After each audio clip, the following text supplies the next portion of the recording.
The second area where we need to chart a new course is how we approach punishment and prison. It's a stark fact that the United States has less than 5% of the world's population, yet we have almost 25% of the world's total prison population. The numbers today are much higher than they were 30, 40 years ago, despite the fact that crime is at historic lows.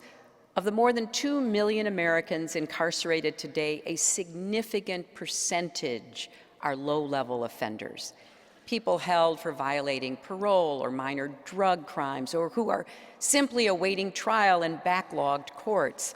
Keeping them behind bars does little to reduce crime, but it does a lot to tear apart families and communities.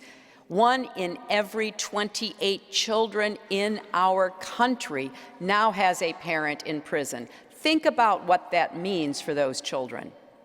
When we talk about 1.5 million missing African American men, we're talking about missing husbands, missing fathers, missing brothers.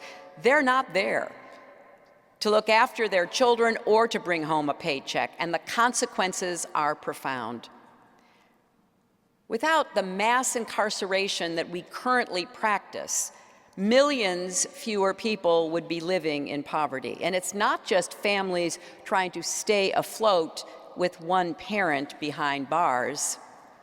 Of the 600,000 prisoners who re-enter society each year, roughly 60% face long-term unemployment.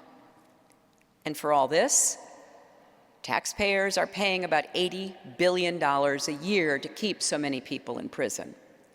The price of incarcerating a single inmate is often more than $30,000 per year and up to $60,000 in some states. That's the salary of a teacher or a police officer. 1 year in a New Jersey state prison costs $44,000, more than the annual tuition at Princeton. If the United States brought our correctional expenditures back in line with where they were several decades ago, we'd save an estimated $28 billion a year, and I believe we would not be less safe. You can pay a lot of police officers and nurses and others with $28 billion to help us deal with the pipeline issues. It's time to change our approach. It's time to end the era of mass incarceration. We need a true national debate about how to reduce our prison population while keeping our communities safe. I don't know all the answers.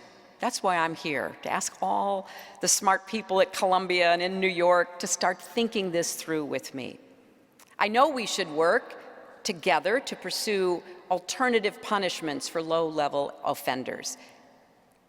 They do have to be in some way registered in the criminal justice system, but we don't want that to be a fast track to long-term criminal activity. We don't want to create another incarceration generation.